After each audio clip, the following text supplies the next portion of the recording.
I just want you.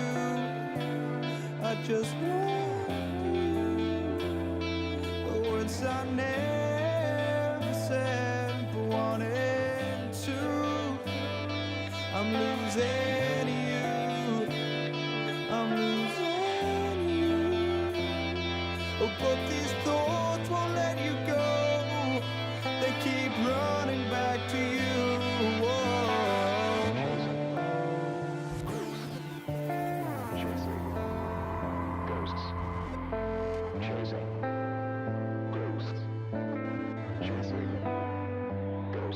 I just want, just want, just want.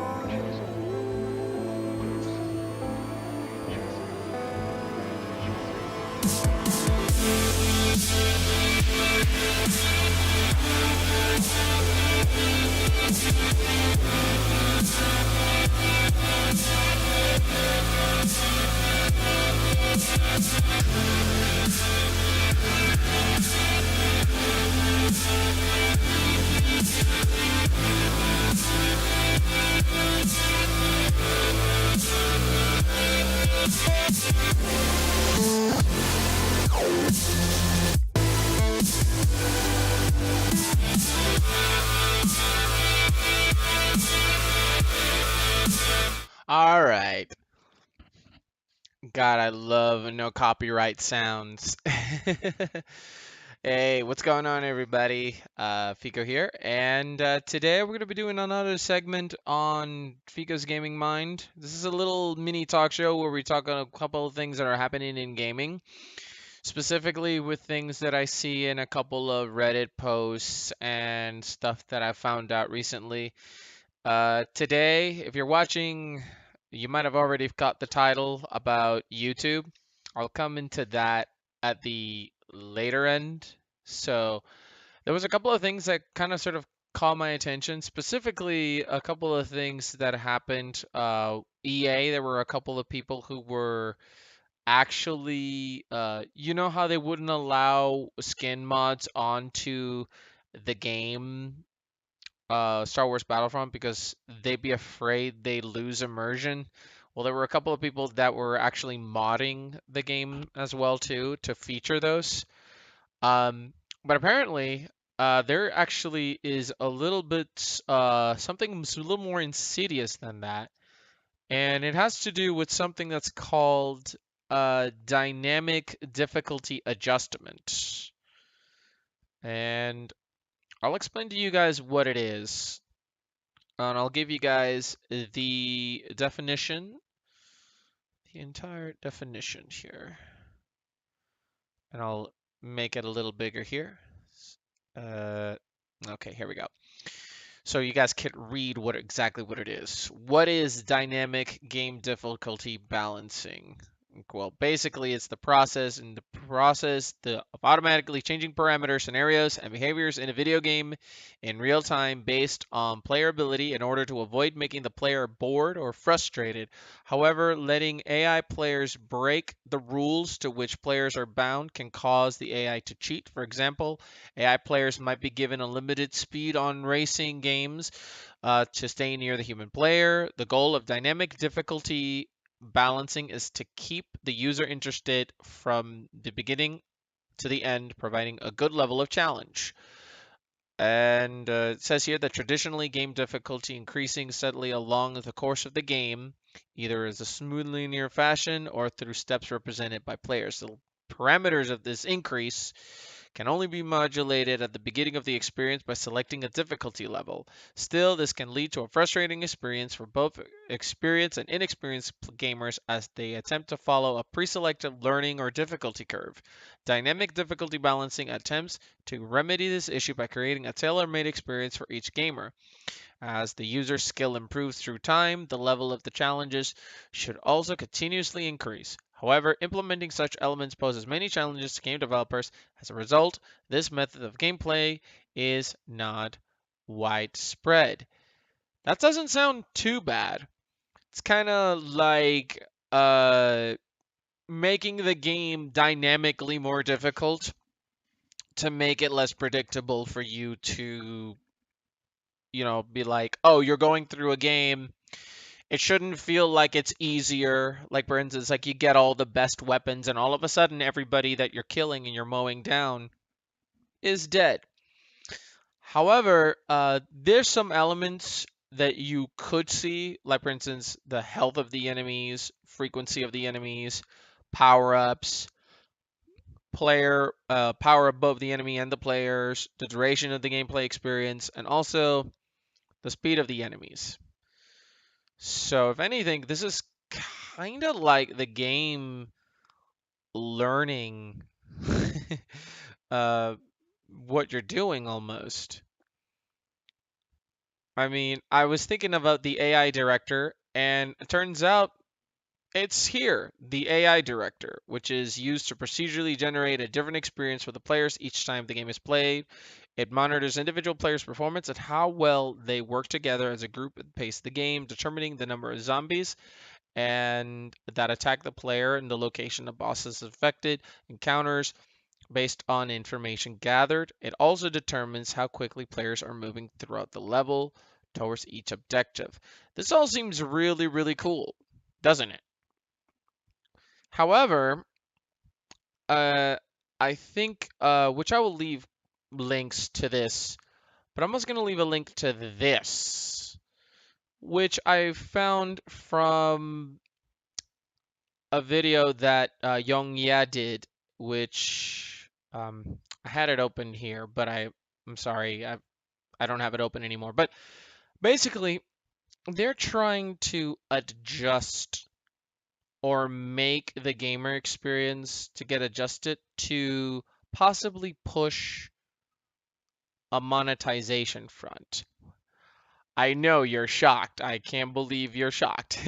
So basically, what they're doing is that they're using dynamic difficulty adjustment apparently to keep um, to get a to get them to sort of like, how do we get them to push the gamer to getting them something they might need.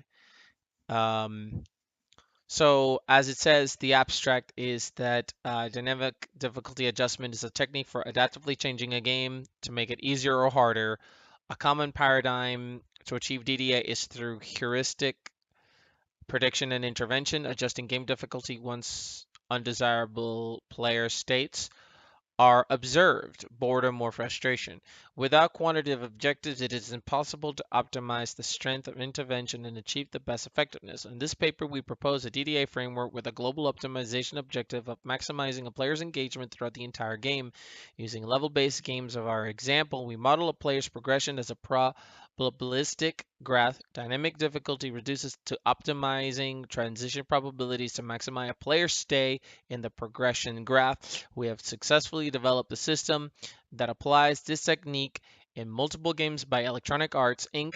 and have observed up to a 9% improvement in game engagement with a neutral impact on monetization. I have not read this, but Young yeah kind of sort of saved me the trouble from it. But basically, this is sort of a way that they can make the game either frustrating or easy, depending on what they of their behaviors are. And apparently, this could be back to the Activision patent about putting skilled players against non-skilled players with the objective of making them feel insecure so that they could get a push on making them purchase stuff. Like, say you're getting killed by this one person constantly, and this guy has a better weapon than you. So the game is like, hey, this guy keeps killing you with his weapon. This guy keeps taking you with his weapon. And then all of a sudden, your performance is hurt because you're taking against a guy who has a better weapon than you, when in reality, this guy has a better skill rate than you. So basically, they're putting you against pros to make you feel that you're not playing good enough in the the off chance that you're going to eventually start getting pushed towards investing more money to improve your characters. We've already seen people try to do this through pay to win, through the loot boxes, through mandatory nerfs, but I'm willing to bet throughout this 7-page document that was written by it looks like it features or five individuals from Redwood Shores um, about this whole entire thing. And I will also add Young Ya's video in the description of this as well, so that you guys can see. I mean, it talks about difficulty lever, the difficulty in engagement, a case study, which they talk about a DDA in a live game. Also talking about the engagement optimization, like objective functions, solving for optimal difficulties. A lot of math. There's a lot of stuff here, and I think it's all very fascinating. And it's scary that EA would want to understand better how a game gets engaged. Hey, what's up, Nick? What is up? You're probably wondering what is all this math goopy goop. Well, this is basically EA. This is kind of like a paper. This is kind of sort of like a paper or a patent that they're trying to get to make something's called dynamic difficulty adjustment, so that games could sort of just adjust. I'm gonna post all the link there as well too. But the video that references this is basically what they're saying is, so what they're saying is that EA is trying to find a way to dynamically make the game get geared towards it. It sees your behavior or the way that you play, and it adjusts it so that it'll either make it more difficult or more easier. But the purpose of what they're doing it is, you want to guess what's the reason why they would want to dynamically make your game based on what you're doing? What would they be gaining out of? Yes, there you go. It's because they want to push you to feel that that you are a terrible player, so you feel that you need the best gear. And yeah, I mean, that's the only reason I see it. But there's a video that explains a lot more details about it as well too. So, for those of you who don't know, I follow this subreddit, which is called True Gaming. It says True Gaming, and the reason that is it posts threads about specific games, mechanics, tropes, news is relevant to the gaming industry and culture, links to articles and videos that can serve as a jumping off point of discussion. And that is where I get a lot of the discussion stuff, which is I like it. Yeah, I mean, and there's another one here that's basically like our games, which they talk, they post a bunch of stuff here about informative gaming content and discussions, which is really cool as well too. But this is relatively new. I'm gonna try to see if I could do a search here for dynamic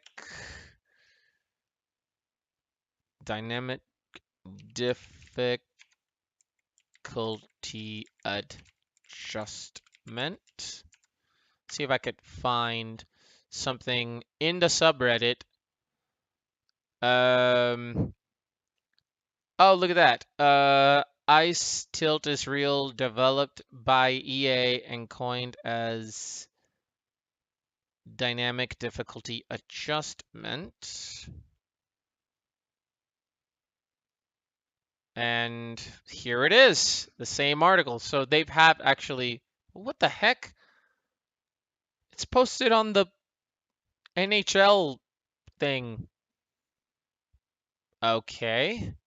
I thought it was going to do a search. Uh, okay. I thought it was going to do a search in it.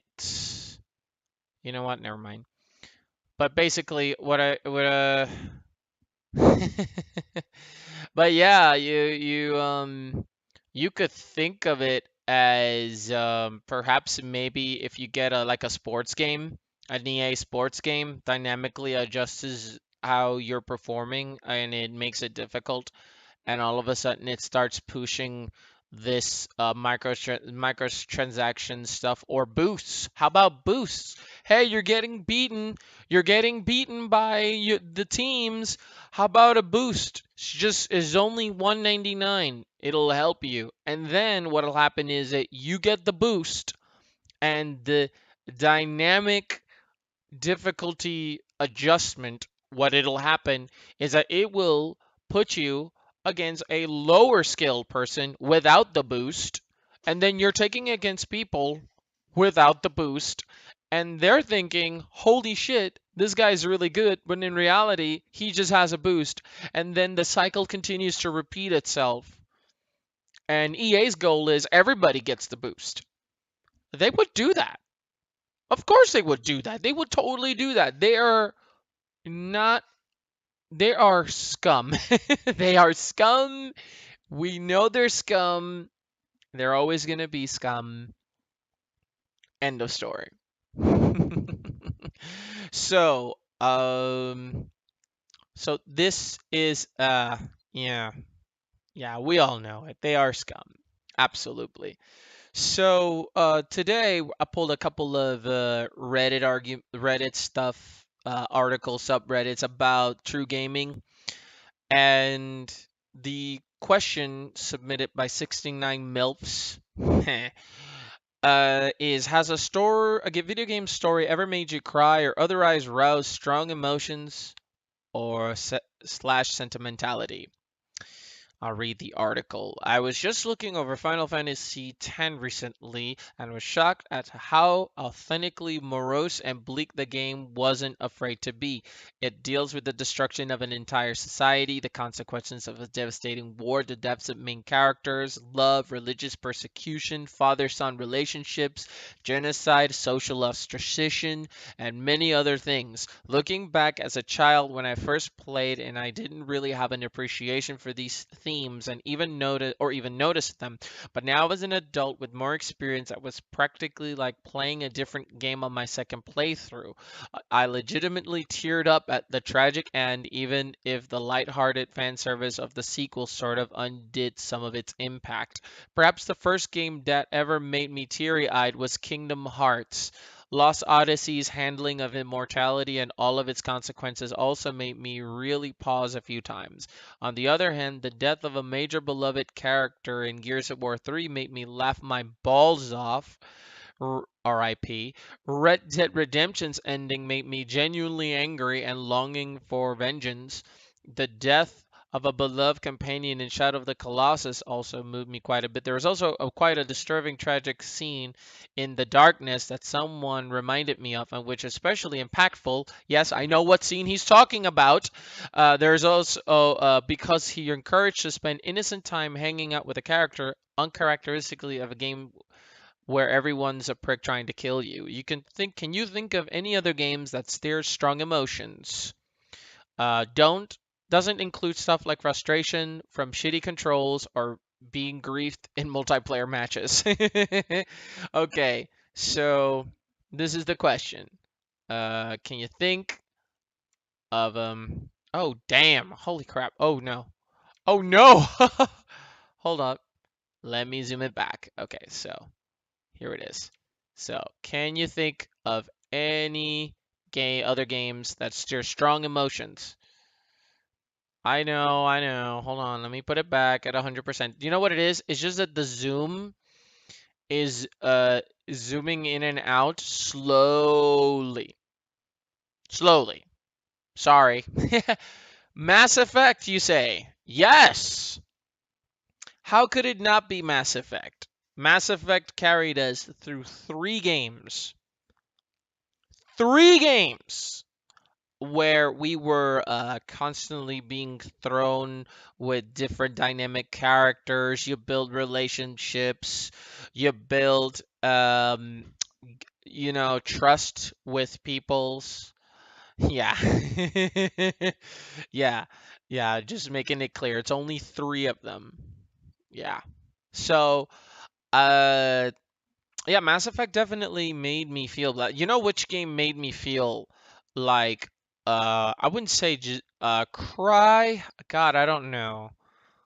There's very little times I've cried in my life. Very little. I can't count them. But strong emotions, BioShock Infinite. Holy shit. BioShock Infinite by the end. Woo! Oh, it was like I had no idea what was happening. The first BioShock as well with the twist. I won't say what the twist is for those who have not seen it, but yes, that first game, the BioShock Infinite, it was an experience. Also, Also, I'm even throughout the introduction of the whole, you're arriving to Colombia, you're seeing the religious fanatics all over the place, the mistreatment of black people in that game, and all of a sudden the Vox comes up. Fanatics. I was trying to say fanaticism, but English is like my second language, so there's words that I don't know. Words don't do good. They were pretty much giving me such a hard. Yeah, the story really does make you go through these emotions, but at the end, and go back to what he was saying about the darkness. I played the darkness, and there's a really really impactful scene in there that is very very like it left me like with my mouth wide open. I was like incredible. Games, that's why they always kind of sort of talk to them about to games like they're like art. Why are games art? Why are games artistic? Well, because they make you feel something and not a lot of people feel the same way. That's why it's so subjective. Like this Gears of War 3 death that he's talking about. I'm pretty sure I know who he's talking about or she's who know who but anyway, I can't say anything about Red Dead or Shadow because I haven't played those games.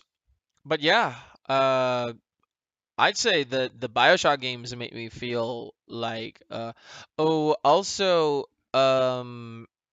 Brothers, A Tale of Two Sons was very emotional as well too. But that one made me a little teary-eyed because that one was an emotional ride. That was definitely something else. It was a short game. It's pretty easy, but the story, wow, that was something else. Okay. And this one's straight up good for you, Mr. Neck. What playstyle do you guys prefer in role-playing games? What's your playstyle in role-playing video games? Examples are Elder Scrolls series, Fallout series, Dark Souls series, and so on and so forth. Basically, any game where it allows you to do what you want with your character. Do you like playing as the super strong and invincible tank? Or the sneaky ninja. I personally like to be the quick but hard-hitting, stealthy kind of a guy, like Bruce Lee if he were a ninja. Not too huge, not too small. I think when you're talking about class, maybe this play style, but me personally, I kind of like the big burly getting in there style, kind of like maybe for tanks like barbarians or big people. that are like that as well too. I do like that style. Um, I also, if possible, a support class on those that allow that. Um, but if we're talking about the play style, I actually like games like the Elder Scrolls games as my favorite because the freedom is incredible. You just get lost in those games. But I do like games, role-playing style games where, like we go back to Mass Effect. Open world with lots of freedom, to me, yeah, I mean games like The Witcher 3. You don't have to do any of the side quests. You don't have to do anything except the main quest if you want to. Same as Elder Scrolls. Now, the problem is that it's just like what you're saying, Nick. If you want to tell a story without running the risk of you getting lost somewhere, because here's the thing, you'll know if this is the thing that my friend Anne keeps saying. She keeps saying stuff like, "I can never beat games like The Witcher uh because you just get lost in those worlds and you never could complete the quests." And also, big open worlds that give you all the freedom, I love that. But I could say I was having this issue that you're talking about when I was a young lad, when I was playing Morrowind, which and that was before the Game of the Year edition that allowed you to keep track of everything. It was writing things down in a journal, so you have to constantly keep flipping back to find what you were doing. So you keep getting lost. Before you know it, you're even losing track of the stuff that you're doing on the side as well too. So the game is continuously giving you new things to do. But if it keeps on giving you continuously things to do, when do you ever finish? When do you ever just the end of the game? What's the end game? There is no end game because you have like a bajillion things left on your list. I I haven't beaten The Witcher 3 because I now have a buttload of more things to do with the two expansions, plus a bunch of other crap that I haven't finished. So my goal is to finish this game this year. So don't worry. I am not starting that game from scratch. Uh-uh. Uh-uh. Mm-mm-mm-mm-mm-mm. I put in hundreds of hours in that game. I'm not starting that game from the beginning. Uh-uh. No, no, no, no, no, no, no. Maybe New Game Plus. It's worth it, but I want to finish the game first with the things that I've done with my game. Plus, I want to play the Witcher 3 campaign with a file that features stuff that I did from the previous two because I haven't beaten the first and the second Witcher. I was on my way to beat the first game, but my save file got lost. And then the second game, I've never played it. I want to have a file that carries over. Now, immersion is best achieved if the player's attention focus on linear events. You're absolutely right. Um, which I think, games like Final Fantasy, they work because the open worldness is just for grind. Mass Effect is works beautifully because while you can go away and do side quests, a lot of the side quests are built just for either world building or team building and character building, like the loyalty missions. You're never that far away from the main storyline, which is what BioWare did correctly. BioWare did correctly, not EA. BioWare did correctly. So, so there you go. But yes, let's focus on that. Make sure that it's BioWare. Also, I've found this new place where I found it's called Gaming Suggestions, which is really cool. And this is basically a place where people just come in and then they just leave comments about games, like for instance, open world games that are similar to Zelda Breath of the Wild but for the PC. Okay. Okami is possibly the best. Maybe Darksiders. Uh, Another person posted about games like FTL, not roguelikes, but spaceship games with tactical combat involved. People said Love in a Dangerous Space Time, Artemis Space Bridge Simulator, Convoy. I mean, if you're looking for games like this, you can go to Gaming Suggestions right now. Now, actually, I just remembered something. Yeah, I want to do something. Hold on. I want, and I'm gonna do it with you, Mr. Deck. We're going to, um, actually, hold on. I'm trying to find it. We are going to watch the. I can't wait. We're going to go ahead and watch. Oh, hold on. Damn it, I'm getting stupid ads. Hold on. Are you serious? Hold on. Let me get rid of this. Oh. I'm just gonna. Oh, come on. I'm just trying to expand this. Okay, hold on.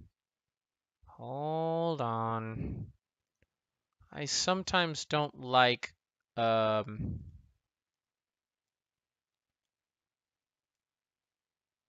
okay. So what we're gonna do is uh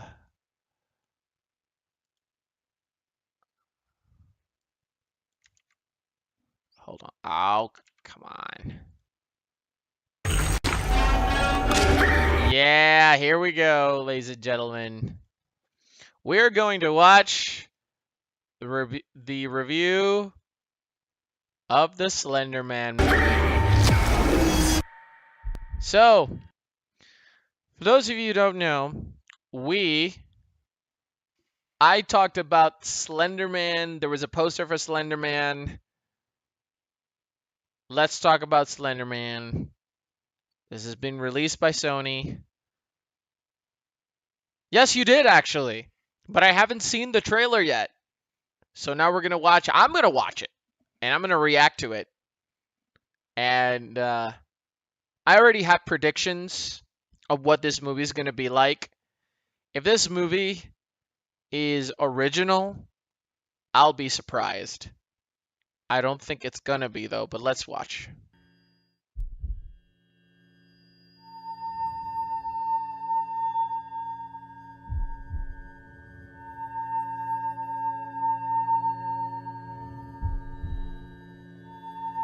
Where is my daughter?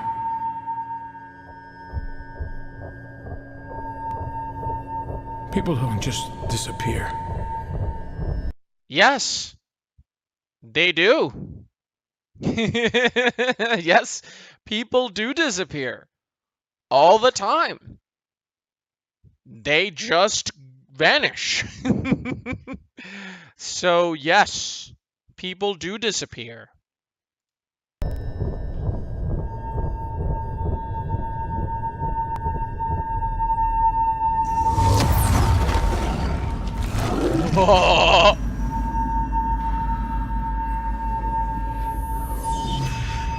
Oh, oh, hold on. Hold on.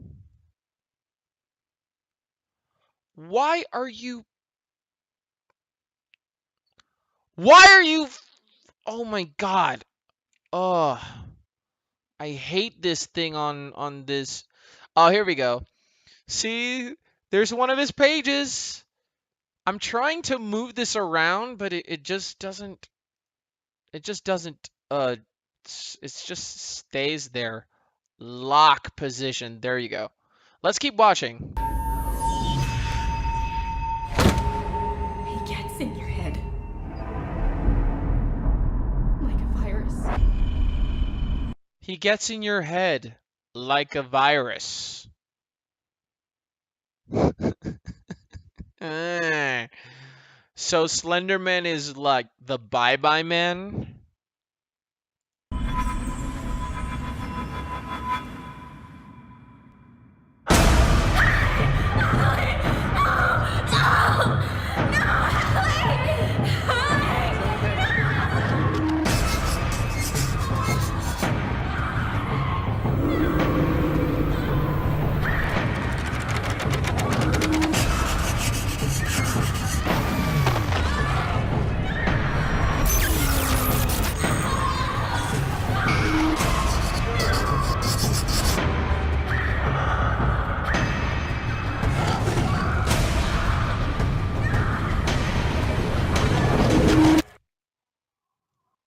Okay.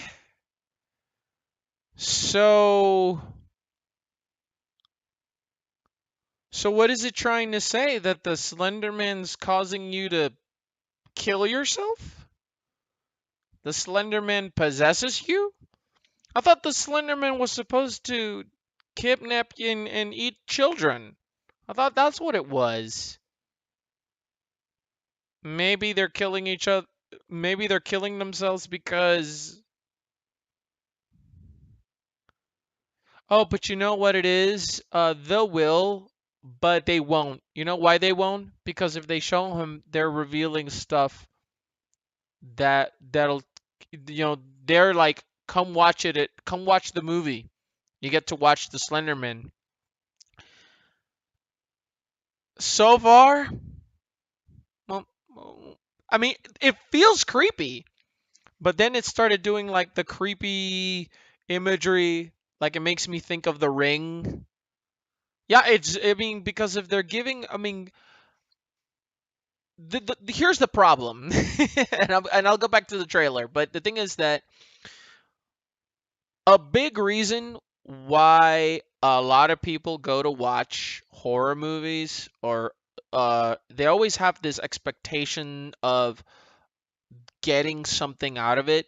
And if they don't get it when they go watch the movie, they feel like they've wasted their time. And the reason that they got that was because they were being told in the movie that there was going to be a monster, like the Babadook. I won't say what it is. The Babadook, one of the absolute best horror movies or suspenseful movies that I've seen, but a lot of people were left disappointed because the trailers were promoting this movie, and then they got a completely different movie.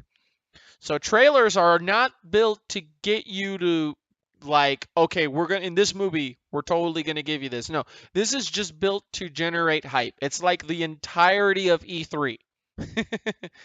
Let's keep watching. It's him. It's him. Oh, okay. Hold on. We got a sighting. We got a sighting. There he is. There he is. This is Halloween. This is Halloween. The dead of night. I just recently watched that movie.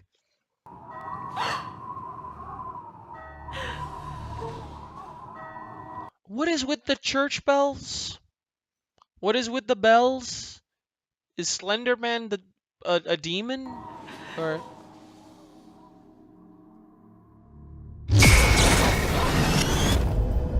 oh, oh, there we go. There we go. You saw that? A big special effect. Jump scare. Because Slenderman alone couldn't scare you. So now they're couldn't just leave the imagery and the atmosphere do the work. Now you need a special effect to tell you you're scared or when to be scared.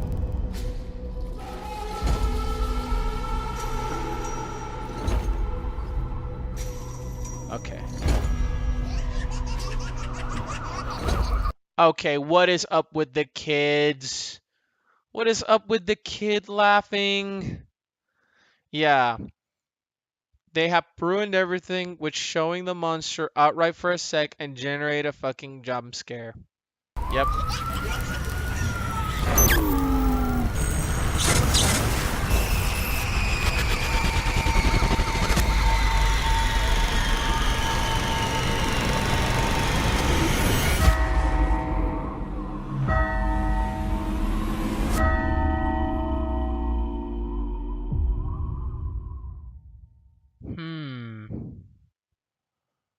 And that's the Slender Man. and that's the Slender Man. I will say that that's one of the more creepier trailers that I've seen.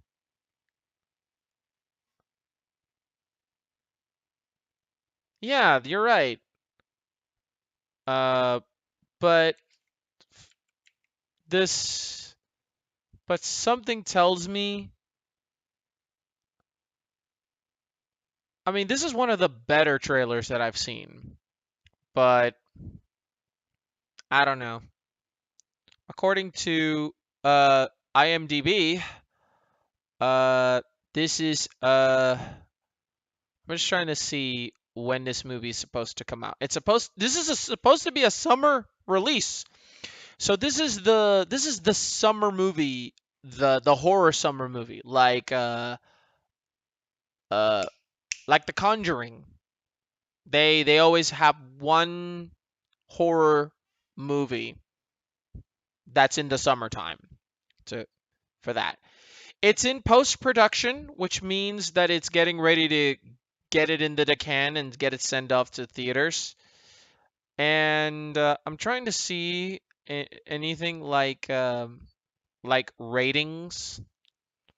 I just want to see if it's rated already. So far, I don't see any ratings anywhere. But you know what? Uh, I'm gonna bet. I mean, if this movie's rated R, I'm gonna be very surprised. But because Slenderman is more relatable to kids, I wonder if Sony would actually games make this a movie more appealing to kids. Now, the writers, they're actually accredited the creator of Slenderman, which is this dude called Victor Surge. The director of this movie is a person called Sylvian White. Uh, good looking fella. And he's directed stuff like TV, TV, TV, TV, TV, TV, TV, TV, TV, TV, Stomp the Yard, and The Losers. And everything else, majority of it is just TV, TV. I mean, good shows. I mean, Sleepy Hollow, Empire, uh, The Americans.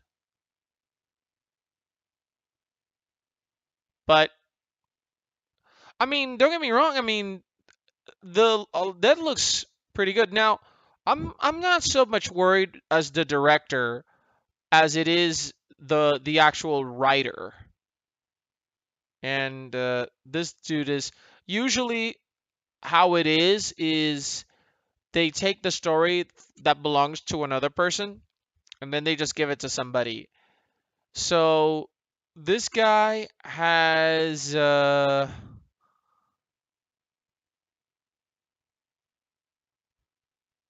hmm, absolutely nothing. Okay. And Well, okay, so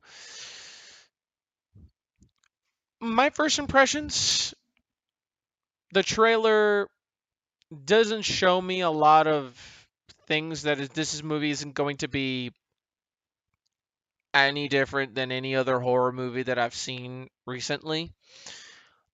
But the thing about it is, I won't pass it up because there are movies that look generic but end up being really good.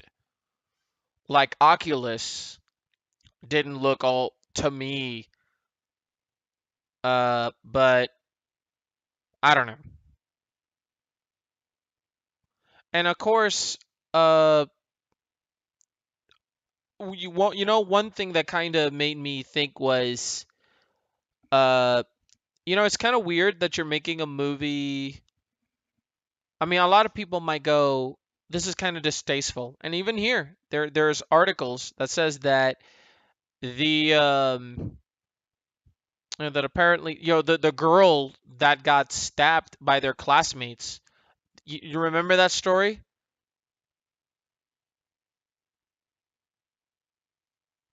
There was a story about how there was a group where apparently they thought that yeah, let me find it. There was actually here Slender. Yeah, Beware the Slender Man.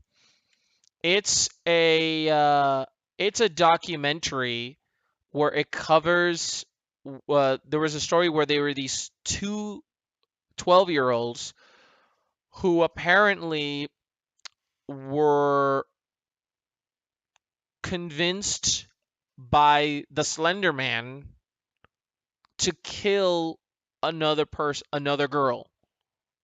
Apparently they came together and they were like blaming like the Slender Man made them kill him. Yeah, that this is the storyline that lurking behind the shadows of the internet, a faceless modern day boogeyman has attracted the attention or fear of a young generation. Slenderman lives on the dark pages of the web. The dark pages of the web, where impressionable youth create and cultivate his mythos in in message boards, YouTube clips, and various other digital incarnations. But the online fairy tale became a shocking real life horror as two 12-year-olds, guided by their devotion to Slenderman, lured their friend into the woods to attempt a seamlessly inexplicable, brutal murder. From the depths of one of the internet's most unsettling creations to the court case that must consider the consequences, Beware the Slender Man brings to light questions of accountability in an age where young, growing minds are only a few clicks away from creating and consuming something that may influence them, might may may influence them to commit unspeakable crimes.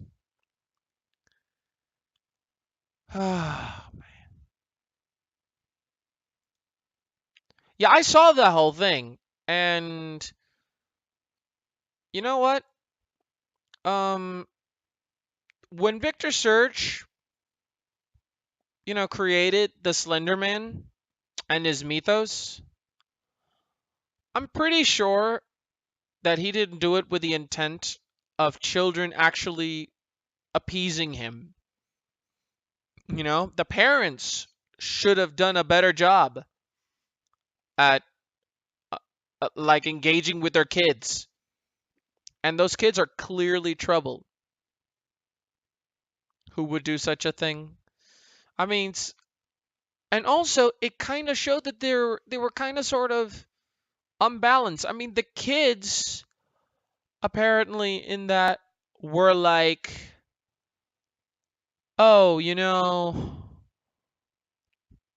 know why we did it. But you know what? There's no evidence to show that Victor Surge's myth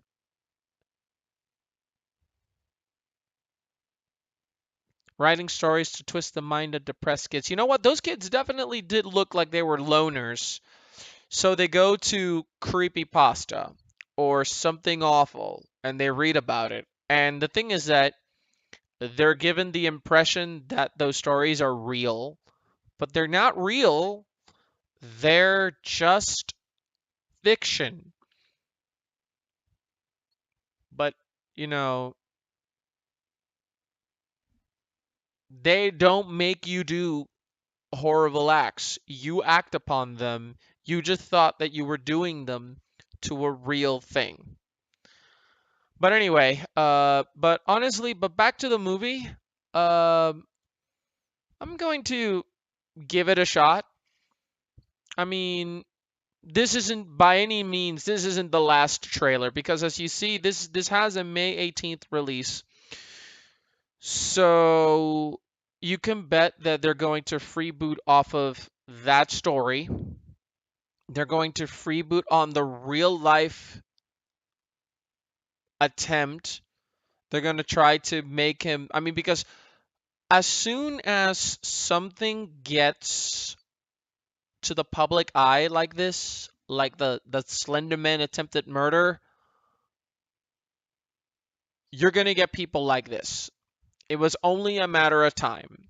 I'm actually super happy for Victor Surge because the Slenderman mythos is very interesting and he's getting his story made into a movie. Let's just hope that these people do a good job. Let's hope that the actresses act like real people and not like your horror cliche cookie cutter characters that you've gotten in every single time. I'm super happy for him. But now we come to the end of the video of the stream and I talk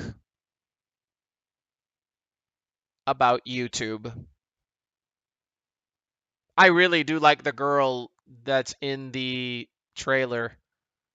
This is a perfect. And of course, there's something in her hands. Oh, I wonder what it is. Oh.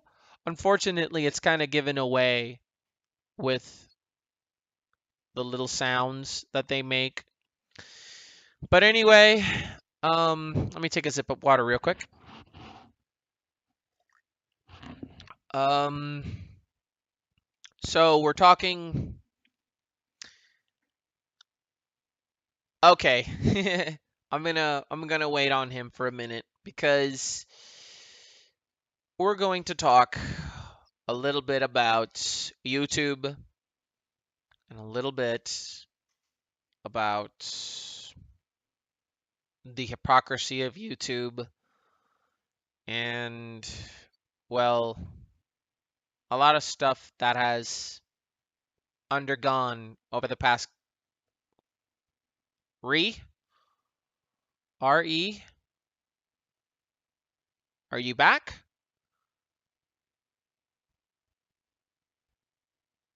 Gonna be away for a short while when it's done. Okay. Okay. All right. So I guess we'll make this. I'll make this a little shorter because we're landing towards the time. Okay. So for those of you who don't know, this guy, this truly wonderful individual is Logan Paul. The little that I know about him, I have already just kinda really don't like him. I don't hate him. I actually don't even begrudge his success. I'm actually happy that a guy went from a dying platform that is Vine and comes to YouTube and gets all this acrimony, this attention, and then he goes to Japan and then he does what we all know he did, which was film himself vlogging in a Japanese suicide forest, recording the victim of suicide, getting up and close, joking around. Now, regardless of whether his reaction was genuine, regardless of whether or not what he did was for the purpose of attracting uh, conversation about suicide, uh, or about starting up a conversation with his really impressionable 7 to 13-year-old demographic. I don't think that he did it the way he I don't think that he did this for that reason. He went to a forest where about 100 people a year go there to commit suicide. Japan has a horrible suicide problem because of the so much high expectations that society and family put upon you. Over there is so much more worse. And I mean, you get it. I mean, like everybody says Japan is great because everybody there is so perfect. But you know what? Perfection comes at a cost. And unfortunately, uh, the Suicide Forest is a place where Reina Scully, a very popular Japanese YouTuber, said it's not a place where Japan tends to promote or make it so that people would be, it's not a place where Japan wants you to consider a tourist attraction. Obviously, the Suicide Forest. It's not a haunted place. It's a place where real people are found dead by the hundreds, apparently. Well, Logan Paul filmed himself in the Suicide Forest. He removed the video. He apologized. He said that he noted that it intended to raise awareness for suicide. He did post messages. He did share links. The video actually says don't follow what I did. Don't say that what I did wasn't anything wrong. I did wrong.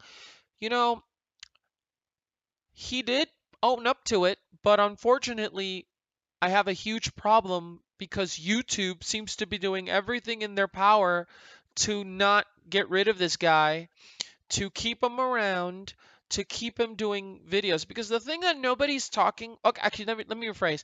The thing that not a lot of people are talking about is that prior to him going to this suicide forest in Japan, he posted a bunch of other blogs from Japan where he was belittling Japanese people, he was making fun of them, he was sort of just acting as though Japan is should bask in the honor of having him there.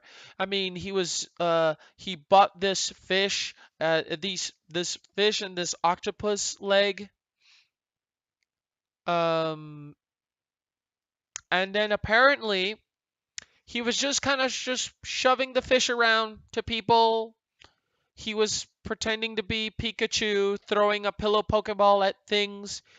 I mean, it seemed. Oh, and also he went to religious monuments or religious temples, and he was being loud. He was being obnoxious.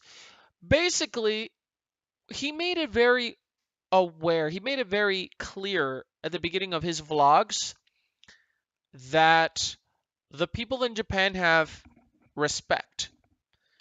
Basically, they don't call attention when somebody is doing something that's disruptive. That doesn't mean, however, that they like you being an ass. So basically, what Logan Paul and his friends, I'm sorry, let me rephrase. Logan Paul and his moochers were doing were basically just going around being dicks, riding on the back of cars, filming people without their knowledge, just being an absolute douche. And he's like, "Oh my God, I can't believe that the Japanese people are tolerating somebody like me. I can't believe it. I can't believe that someone like me." Apparently, he's acknowledging he's a jackass. And people don't seem to mind. No, bro, it's not that they don't mind. It's that they're not gonna call it out to your face because they're too. There's not that they're they're it's like they're saying it's like they're too polite and they won't say any or do anything to you. But no, it doesn't mean that it doesn't bother them.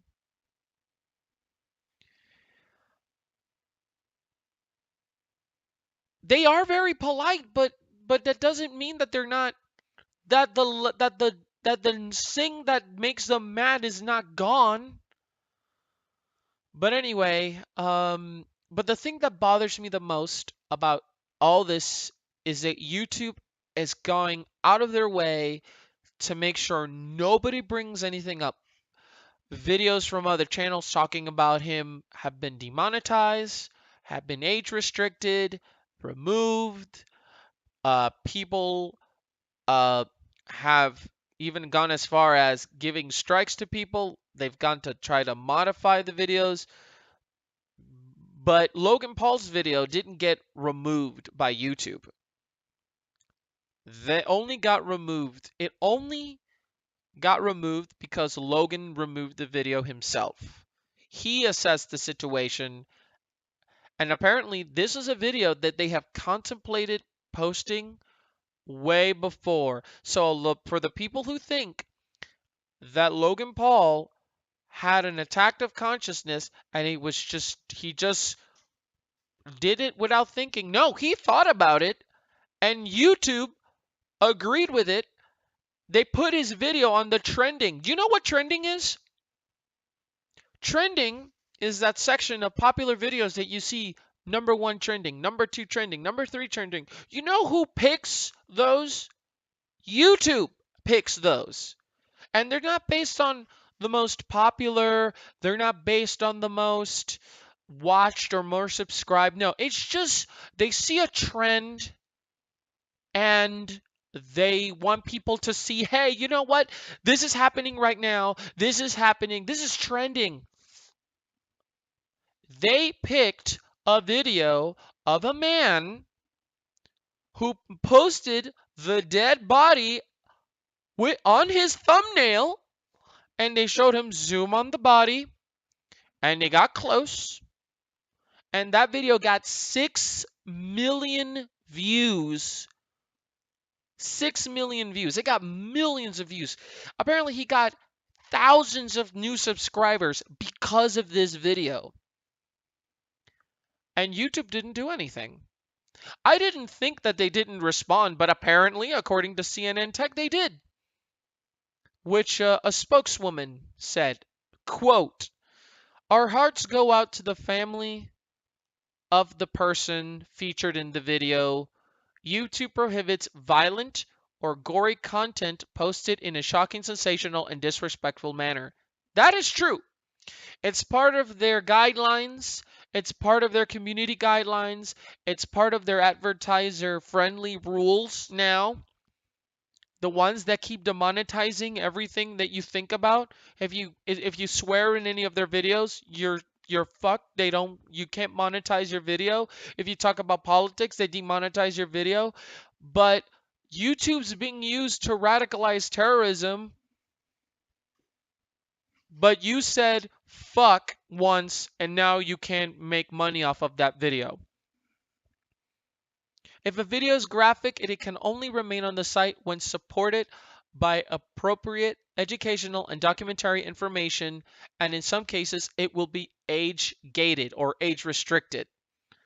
But they didn't react so soon. I mean, some people, when they see a video go up at YouTube and they deem it like like last year, Daddy05, the videos of him abusing his kids just for views, just for Daddy05 and his wife just abusing their kids, forcing their kids to slap each other. That got like a firestorm, and everybody was against that. That channel's not there anymore. This guy does that, and those videos, those blogs that came in before the Suicide Forest video, those videos are still there, gaining viewership, gaining ad revenue, gaining a whole loads of views, attracting more subscribers. But who the fuck cares? It doesn't have a dead body, so it's not abusing the guidelines. It's not okay to post violent or gory content that's primarily intended to be shocking, sensational, and gratuitous. If a video is particularly graphic or disturbing, it should be balanced with additional context and information. So apparently, it's fine. Someone should force you to. Yes. The problem is that you say force YouTube employees to slap themselves, but it almost seems like they need to slap YouTube, the people in charge. And this is his apology. This is a first for me. I've never faced criticism like this before because I've never made a mistake like this before. I'm surrounded by good people and believe I made good decisions, but I'm still a human being. I can be wrong. You went to the suicide forest to film. You went to a place where you knew it was a place where a lot of people died, and your fans pointed it out to you as well, those people who were defending you as well. You wanted to see a dead body. If the mistake was, yeah, I went to the suicide forest to film, yeah, that's a mistake. I didn't do it for views. Fuck you, you did. I get views. I did it because I thought it would make a positive ripple on the internet, not cause a monsoon of negativity. Bull fucking shit. Bull fucking shit. And I know that this is turning into a response, but bull fucking shit. You did not do this because you wanted to prevent suicides. No. You are the most incorrect person to do this. Absolutely not. I mean, yes, it should make your brain shiver. But this is the thing. You didn't do this on the fly. You actually had conversations with editors who were pondering upon whether or not you wanted to post this video or not. So this wasn't just a simple mistake. This was a should we or should we not do it situation. You picked, you wanted to do it, and you did it. This is not like a one-off mistake. You did this with people counseling you about it as well too. So those good people that you're surrounded by, they're dicks like you are. That's never the intention. I intended to raise awareness for suicide and suicide prevention, and while I do this shiz every day, I've made a 15-minute TV show every single day for the past 460 days.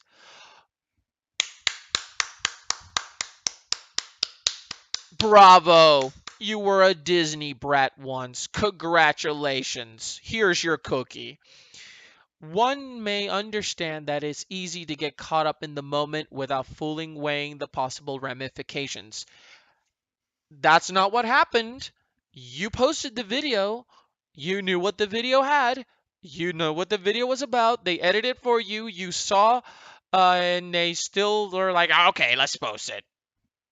Fine. I'm often reminded of how big of a reach I truly have, and with great power comes. I'm not even going to finish that quote. No. Common sense ain't a given thing for him, I see. No. No, no, no. For the first time in my life, I'm grateful to say I handled that power incorrectly. It won't happen again. Have you removed the other videos yet from your trip to Japan that you were making fun of the Japanese people, looking down on them and them, inconveniencing them, getting kicked out of religious places? Did you do that? Did you do those videos of service? Did you get rid of them? No, you didn't? Okay. I love everyone. I believe in people. I'm out here. Peace. Low gang for life. Well, you, Logang, and the Mavericks can all go fuck yourselves because they are defending you and they are defending everything that you didn't do anything wrong. You didn't do anything bad. You just, oh, no, no, that the haters gotta hate. But here's the problem that I have with YouTube. This is the problem. They make videos that radicalize. They make videos that, that bring the worst out of society together, and they do a good thing to remove them. But not this guy. And you know why they won't remove him? You know why they won't ever remove them? You know why they won't ever get rid of Jake and this fuckwit Logan? You know why they won't ever do them? Because Logan is part of he's part of YouTube. He was a part of the YouTube Rewind. He was a part of that movie that they did, The Thinning. He's one of the lead co-stars. He's one of YouTube's main guys. It's money. That's it. But with all of the community guidelines and all of the advertiser friendly nonsense, the apocalypse, content ID, flagging, false flagging, removal of videos without even an apology when they get returned, removal of videos without an explanation. I saw once a video of a guy that posted a video about an argument against punching a Nazi. When that happened, his video got removed. And the 4 videos that he used as a counter argument that they were advocating to punch Nazis, all those 4 videos are still up there. It reminds me of Nazi Germany. That's kind of scary though. Um, and not just that, removal of channels. Um, the problem with gaining enough ad revenue, the problems with your CPMs taking a cut of what you make, the fact that you're basically guilty from the moment that someone makes the claim against you, and that's it. You're guilty, and then all of a sudden your YouTube channel goes away. It vanishes, it disappears, all that hard work gone to shit. But this guy, he posts a video of himself with a dead body just for the lulz, just to make like I'm just here documenting. I'm just here documenting. I'm not here to make a profit. I'm not here profiting of a dead man. No, no, no, that's not me. That's not what the Low Gang is about. That's not about the Mavericks.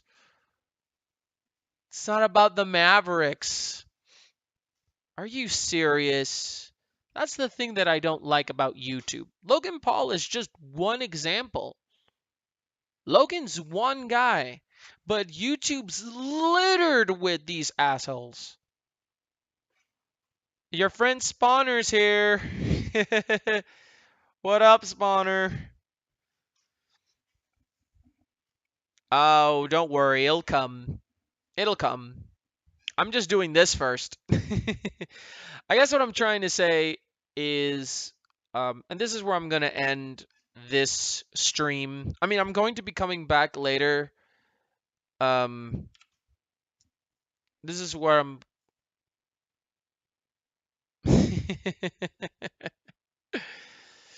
All right. So here's what I'm trying to say. YouTube, uh, YouTube doesn't care about your kids. They don't care about your creators. It doesn't care about its platform. It doesn't care about me. It doesn't care about the top creators. It doesn't care about your favorite creators. It doesn't care about anybody. They care about money, and all they care about is this golden goose. This guy fucks up majorly, And, well, you know what? YouTube doesn't want or care about you enough to do a damn thing about it. So what I'm going to do is, I'm still going to use YouTube. Oh, you're probably going to have to go back, and I'm almost done with the stream. You might want to go back a couple of minutes because I explained pretty much everything. The dude's name is Logan Paul, and pretty much, long story short, okay, there you go. You've just been given the long story short. But here's the bottom line, and this is where I'm gonna finish this segment of Fico's Gaming Mind. And this is what I'm saying. I've been trying to get an understanding of where YouTube's direction is heading towards, and the direction that they're going to is a negative one. Their focus is on TV. Their focus is on getting people promoted for multiple things, books, TV, movies. Their interest is to become the next Netflix. They're not interested in original content creation. They're not interested in creativity. They're not interested in different opinions or thoughts. They're not interested in any of that. They only care about people like this guy that make them a lot of money. That's all they care about.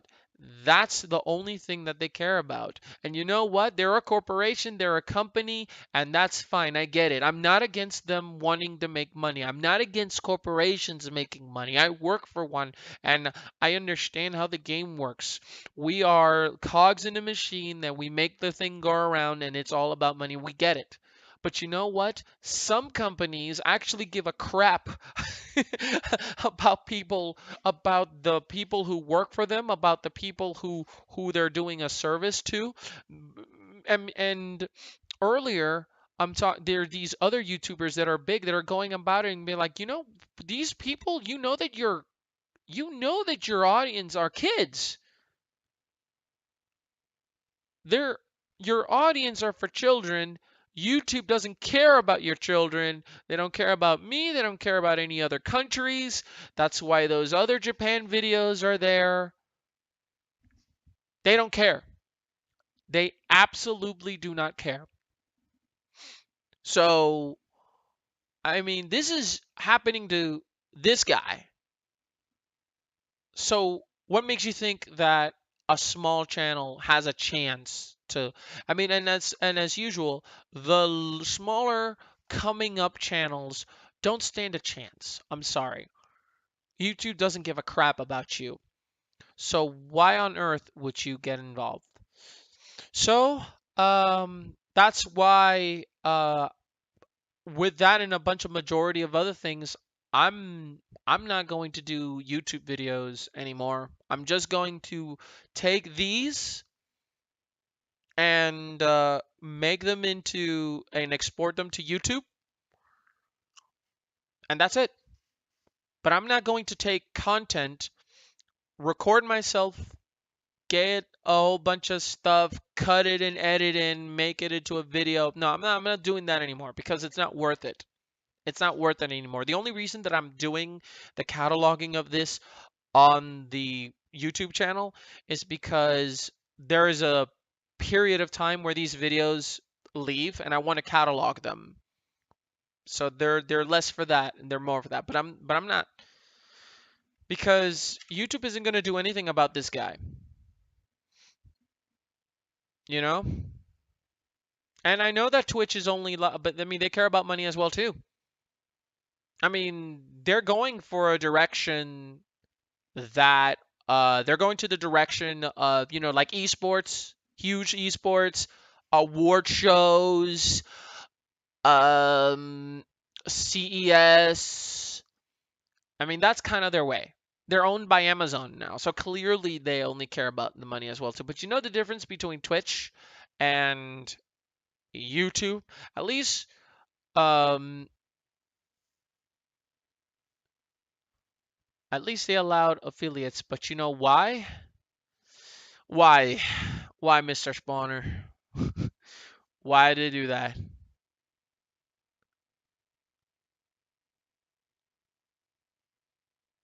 though they earn way more than any of.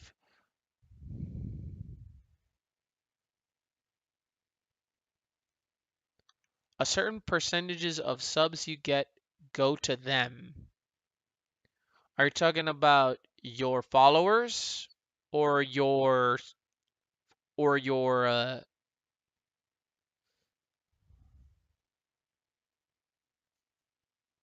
yeah, I see. Like open up a like do a Patreon or direct money donations. Yeah.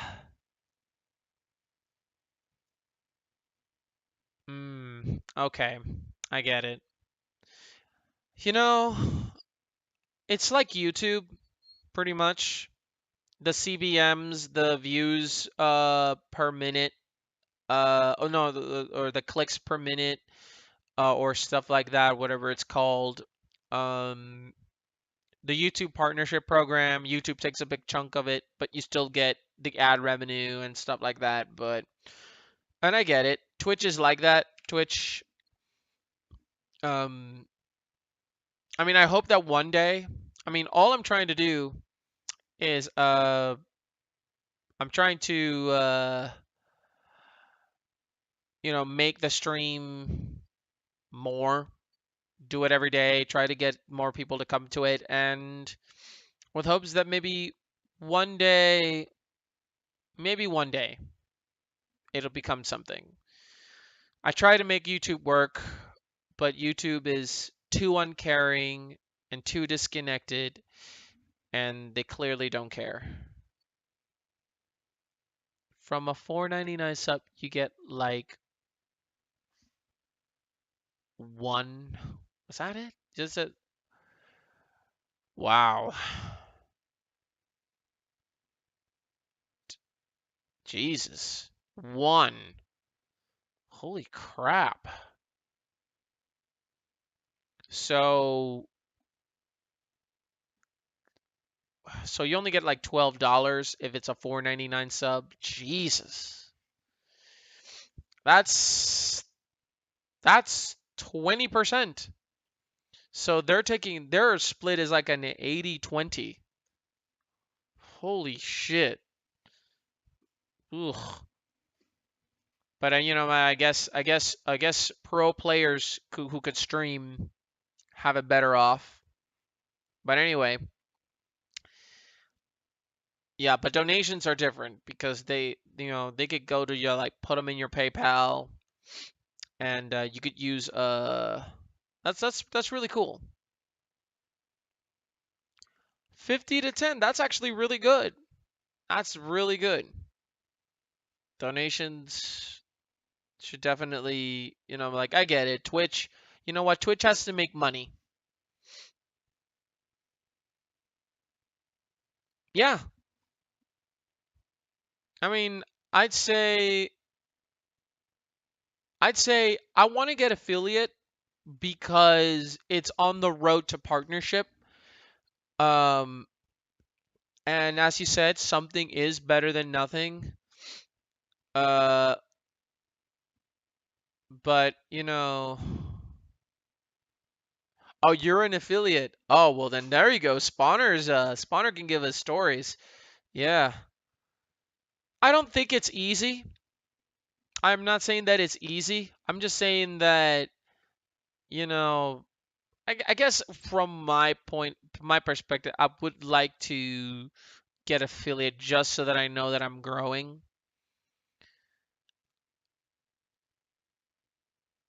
You need people and constant. Yeah, you kind of have to. I would say that if you want to be like that, you kind of constantly be streaming. Constant. I mean, I know there are factors out there. I mean, I definitely do want to look more into the affiliate program. So definitely all the stuff we could learn from you, maybe that you're allowed to say, that'd be great. But I'm gonna end this stream, and then I'm gonna go ahead and start up a brand new one later because I'm taking this stream and I'm going to export it to YouTube. And the next stream is going to be, well, back to misery. So this is more like a brief interruption, but on the next one, I'm going to be going back to torturing myself. So I'm gonna just end it for just a few moments, but then I'll come back in just a second here. Give me 1 second. And this, but don't worry. Don't think I can attend to your actual stream because it's getting pretty late, rather early. Okay, man. But I appreciate you joining me, so yeah, definitely. Appreciate all your support, man. Thank you. Thank you very much. And Spawner, you're awesome too. And I want to definitely learn more about the affiliate, man. Comment the shit out of that recording. All right. I'll definitely try. All right. I'll be back soon.